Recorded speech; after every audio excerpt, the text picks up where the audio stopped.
TBS পডকাস্টে আপনাদের স্বাগত জানাচ্ছি। আমি শাওন হাসনাত। আজ আমরা কথা বলবো নতুন শ্রম আইন নিয়ে। নতুন শ্রম আইনে 20 জন শ্রমিক থাকলেই ট্রেড ইউনিয়ন করা যাবে। গৃহকর্মী ও নাবিকরা শ্রম আইনের অন্তর্ভুক্ত হবে। এছাড়া অবৈধ ঘোষণা করা হয়েছে শ্রমিকদের কালো তালিকাভুক্তকরণ। আর কি আছে নতুন শ্রম আইনে? নতুন শ্রম আইন কতটা শ্রমিক বান্ধব হলো, মালিকদের কি বার্তা দিচ্ছে, সর্বোপরি এর বাস্তবায়ন কিভাবে হবে, এসব বিষয়ে কথা বলতে আমাদের সঙ্গে যোগ দিয়েছেন শ্রম সংস্কার কমিশনের সাবেক সদস্য ও শ্রমিক অধিকার কর্মী তাসলিমা আক্তার লিমা। আপা, আপনাকে স্বাগত জানাচ্ছি আমাদের টিবিএস পডকাস্টে। জি, আপনাদেরকে অনেক ধন্যবাদ আমাকে যুক্ত করার জন্য। জি আপা, আমি আপনার কাছে শুরুতেই জানতে চাচ্ছি, নতুন শ্রম আইন তো গত বৃহস্পতিবার আসলে ক্যাবিনেটে উপদেষ্টা পরিষদে পাশ হলো। তো এই নতুন শ্রম আইনটিকে আপনি কিভাবে মূল্যায়ন করবেন? প্রথমত আমরা আসলে এখনো পুরোটা পাইনি, কিন্তু যতদূর জানতে পেরেছি এবং যতদূর পত্রিকায় এসছে সেটা থেকে আমাদের কাছে মনে হয় এটা বাংলাদেশের ইতিহাসে একটা নতুন ইতিবাচক ঘটনা হবে। যদি আমরা যেহেতু একসাথে কাজ করেছি শ্রম কমিশন এবং টিসিসিতে, সেখানে আসলে অনেকগুলো বিষয় নিয়ে আমাদের মধ্যে আলোচনা হয়েছিল। তো আমি মনে করি যে আমাদের জন্য একটা ইতিবাচক বার্তাই এই নতুন গণঅভ্যুত্থান পরবর্তী সময়ে একটা ঐতিহাসিক মুহূর্তে একটা নতুন বার্তা দিবে এই শ্রম আইন, যেটা আমরা শ্রম কমিশনে এবং টিসিসিতে উভয় জায়গায় শ্রমিক পক্ষ, মালিক পক্ষ, সরকার পক্ষ, তিন পক্ষই আমরা চেষ্টা করেছিলাম যতটুকু সম্ভব একসাথে যাতে আমরা উপস্থাপন করতে পারি। কিছু কিছু জায়গায় সরকার সিদ্ধান্ত নিয়েছে যেগুলোতে আমাদের ভিন্ন মত বা কাছাকাছি মত ছিল, কিন্তু আমরা মনে করি এটা একটা ইতিবাচক। আমরা আরো অনেকগুলো বিষয় আছে যেগুলো আমরা হয়তো আরো সামনে জানতে পারি। আমি একটা বিষয় যদি আপনার একটু দৃষ্টি আকর্ষণ করি, যে ট্রেড ইউনিয়ন করার প্রক্রিয়াটা অনেক সহজ করা হয়েছে। আগে এটা অনেক জটিল ছিল এবং এক্ষেত্রে আসলে মালিকদেরও একটু আর কি মানে কি বলবো, একটু গড়িমসি বা একটু আপত্তিও ছিল। এখন বলতেছে যে ন্যূনতম 20 জন শ্রমিক থাকলে ট্রেড ইউনিয়ন গঠন করা যাবে। এর সাথে আমি যদি একটু যুক্ত করি যে ভবিষ্যৎ তহবিল বাধ্যতামূলক। যে প্রতিষ্ঠানে 100 বা তার বেশি স্থায়ী শ্রমিক রয়েছে সেখানে মালিক পক্ষকে ভবিষ্যৎ তহবিল গঠন করতে বাধ্য করা হবে। এই দুটো বিষয়কে আপনি কিভাবে দেখছেন? সবগুলো বিষয় নিয়ে হয়তো আমি বলতে পারবো না, যেহেতু সবগুলো আমার দেখার সুযোগ হয় নাই। আমি যেটা দেখেছি, যেটা সম্পর্কে আমি আসলে রেজিস্ট্রেশনের বিষয়ে মূলত বলতে চাই। আপনাকে ধন্যবাদ, আপনি ঠিকই ধরেছেন যে এটা খুবই গুরুত্বপূর্ণ। কারণ মত প্রকাশের স্বাধীনতা নাগরিক হিসাবে আমার মৌলিক অধিকারের মধ্যে পড়ে, এবং সেই কারণে আমরা বিগত সময় যে আইন দেখেছিলাম যে কলকারখানায় 20% সদস্য হতে হবে, প্রতিষ্ঠানে 20%, প্রতিষ্ঠানের বাইরে 30%, যেটা শুধু সেটার মধ্যেই সীমাবদ্ধ ছিল না, আরো যে আইন কানুনের স্বাক্ষর গুলো ছিল তাতে রেজিস্টার্ড ইউনিয়ন করা প্রায় অসম্ভব ছিল যদি না আপনি মালিক পক্ষের সাথে আপনার সম্পর্ক ভালো থাকে, যদি না আপনার বৈদেশিক সম্পর্ক ভালো থাকে, যদি না আপনার সরকারের সাথে কিংবা আপনার ব্যাপক পরিমাণ আর্থিক কোনো মানে সুযোগ থাকে, এছাড়া এটা সম্ভব ছিল না।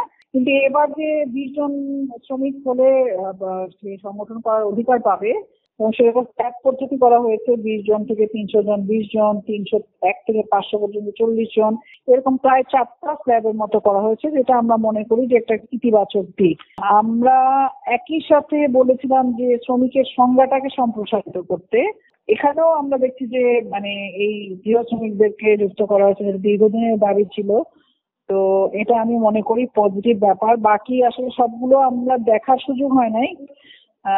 নারী বিষয়ে আমি যদি আপনি বলেন তাহলে আমি একটু বলতে পারি, যেগুলো আমরা জানি, একসাথে কাজ করেছি, আমরা একমত হয়েছি, সেগুলো হয়তো সামনে আসে নাই, কিন্তু খুব গুরুত্বপূর্ণ কিছু পরিবর্তন নারী প্রশ্নেও আমরা পাবো আর কি। আপনি জানেন যে আইএলও তেও একটা অনেকদিন ধরে নারীর উপর যে হয়রানি বা ব্যক্তির উপরে যে সহিংসতা, এগুলো নিয়ে যাতে একটা বিধি হয় সেটার ব্যাপারে একটা আলোচনা, সেই ধারাতেও বাংলাদেশ স্বাক্ষর করেছে। তারপরই শ্রম আইনে আমরা কমিশনে কিন্তু আমরা একসাথে কাজ করেছিলাম যখন গত বছর কমিশন হয়েছিল শ্রম কমিশন, সেখানে মালিক, সরকার, তারপরে হচ্ছে শ্রমিক পক্ষ, গবেষক, শিক্ষক, আইনজীবী মিলে কমিশন হয়েছিল। আবার যেটা হচ্ছে জাতীয় ত্রিপক্ষীয় পরামর্শ পরিষদ, সেখানেও কিন্তু শ্রমিক, মালিক, সরকার 20 জন করে সদস্য থাকে, এবং সেখানেও মূলত ক্যাবিনেটে যাওয়ার আগে এটাকে একটা মতামত দেওয়ার জায়গায় ঐক্যমত করার চেষ্টা আমাদের মধ্যে হয়েছে। এটাও এই প্রথমবার ছিল যেটা কিনা আমরা লম্বা সময় ধরে মিটিং গুলো করেছি এবং অনেকগুলো জায়গায় একমত হয়েছি আর কি। তো সেখানে আমরা বলেছিলাম যে এই যে নারীর প্রতি যে আচরণ বা নারী উপর যে যৌন হয়রানি বা ব্যক্তির প্রতি যে সহিংসতা, সেটা বন্ধে আইনের বিধি থাকতে হবে, এবং এইটা আমি যতটুকু জানি আমরা একমত হয়েছিলাম, আমরা এখনো দেখি নাই মানে যে এগুলো আসছে, কিন্তু আমরা বিশ্বাস করি যে এটাও আমরা হয়তো পাবো এই সংজ্ঞার মধ্যে। এটা হবে এবং কিরকম কমিটি হবে সেগুলো নিয়ে আমরা প্রস্তাব করেছি। সেটা হলে নারীর কর্মপরিবেশে তার জন্য পরিবেশটা আরো অনেক বেশি অনুকূলে আসবে, এবং আমি মনে করি যে এখানে যে আমরা মানে শ্রমিক এবং মালিক পক্ষ এই বিষয়গুলোতে একমত হতে পেরেছি, এটা আমাদের জন্য একটা বড় ব্যাপার আর কি। তো আশা করি আমরা এগুলো আমরা পাবো আর কি। একটা বিষয় আপনার যদি একটু দৃষ্টি আকর্ষণ করি আমি, সেটা হচ্ছে যে ভবিষ্যৎ তহবিল বাধ্যতামূলক।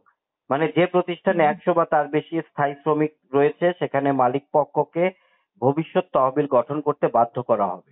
এই বিষয়টাকে আপনি ভবিষ্যৎ কিভাবে? তহবিল নিয়ে আমাদের মধ্যে আলোচনা হয়েছিল, কিন্তু ওইটা নিয়ে অনেকগুলো ভিন্ন রকম মত ছিল।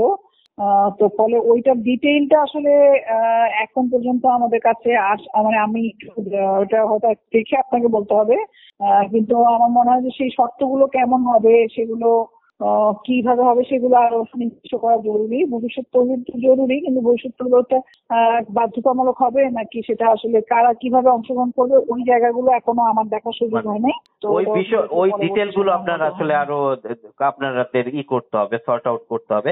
আরেকটা বিষয় হচ্ছে যে শ্রমিকদের যে একটা ব্ল্যাক লিস্টিং করার একটা ছিল, সেটাকে অবৈধ ঘোষণা করা হয়েছে। জি জি, সেটা তো আমরা প্রথম থেকে বলেছিলাম যে শ্রমিকের যাতে এমন কোন তালিকা বা এমন কোন আপনার আমরা যেমন চাকরি ছাড়লে সাধারণত অন্যান্য পেশায় দেখা যায় যে একটা সে হয়তো সার্টিফিকেট নেয়, লিখিত নেয়, কিন্তু এখানে দেখা যায় যে শ্রমিকরা আসলে না, তাদের নামগুলো নানাভাবে ছড়িয়ে দেওয়া হয়, সেটাতে কারণ তারা চাকরি পেতে সমস্যা হয়। তো সেই জায়গাটা নিয়ে আমাদের কথা ছিল যে আমরা এই ধরনের কোনো ইয়ে চাই না। তো সেটার প্রতিফলন হয়েছে, সেটাও আমরা মনে করি ইতিবাচক। জি। ইতিবাচক হিসেবে দেখছেন। তা আমি যদি সর্বোপরি নতুন এই শ্রম আইন কতটা শ্রমিক বান্ধব হলো সে বিষয়ে জানতে চাই, পাশাপাশি যদি একটু জানতে চাই যে এই নতুন শ্রম আইন আসলে মালিক পক্ষকে কি বার্তা দিচ্ছে? আমার মনে হয় একটা নতুন জিনিস আমরা দেখতে পেয়েছি, যেটা মানে ধরেন গত 15 বছরের ফ্যাসিবাদী দুঃশাসনের মধ্যে তো আসলে আমরা শ্রমিকরাও কথা বলতে পারি না, এবং পুরো চক্রটাই ছিল হচ্ছে যে যেরকম, সেখানে আসলে প্রত্যেকটা মানুষকে হয় হয় আপনি ফ্যাসিবাদের পক্ষে না হয় বিপক্ষে, এরকম জায়গায় ফেলে দেওয়ার চেষ্টা করা হয়েছে। ফলে বাংলাদেশের শ্রমিকরা যেমন বাংলাদেশের নাগরিক, মালিকরাও বাংলাদেশের নাগরিক, কিন্তু সেই জায়গায় এখানে যে একটা জাতীয় অর্থনৈতিক বিকাশের জন্য কাজ করা দরকার ছিল, সেটা আসলে করা যায় না। তো সেই জায়গায় আমার কাছে মনে হয় যে আমরা যে একসাথে কাজ করতে পেরেছি, সেটা শ্রম সংস্কার কমিশনে এবং পিসিসিতেও দীর্ঘ সময় ধরে আমাদের মধ্যে আলাপ আলোচনা হয়েছে, সেটা আমি একটা ইতিবাচক দিক মনে করি। আর মালিকদের জন্য নিশ্চয়ই না, কিছু কিছু বিষয়ে আমরা খুশি হব বেশি। কিছু জায়গায় আমরা শ্রমিক মালিক সরকার তিন পক্ষই হয়তো আমরা মানে অনেক জায়গায় একমত হয়েছি, এবং সেটা একমত হওয়ার পরিমাণটাই বেশি ছিল।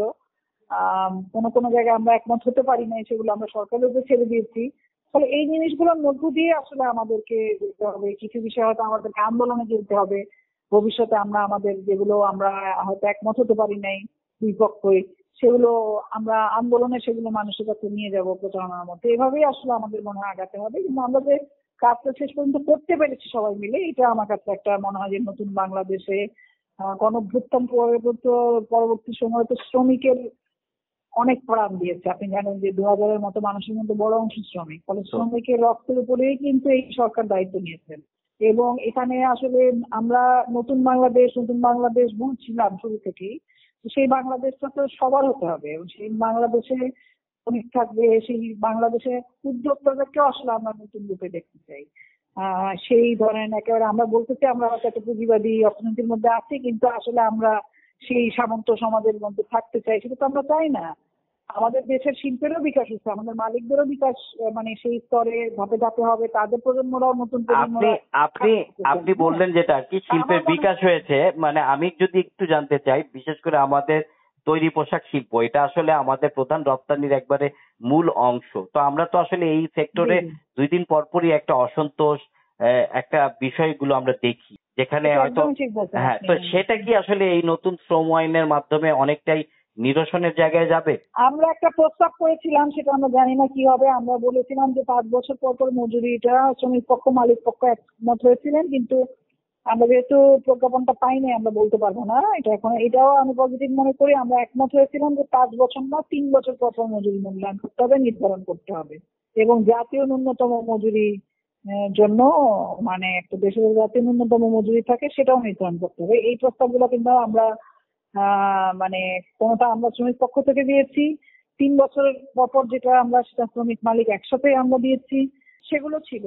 আর গার্মেন্টস যেহেতু আমাদের অর্থনীতির বড় সেক্টর, কিন্তু আমাদের কিন্তু অনেকগুলো সম্ভাবনাময় সেক্টর আছে এটার সাথে সাথে।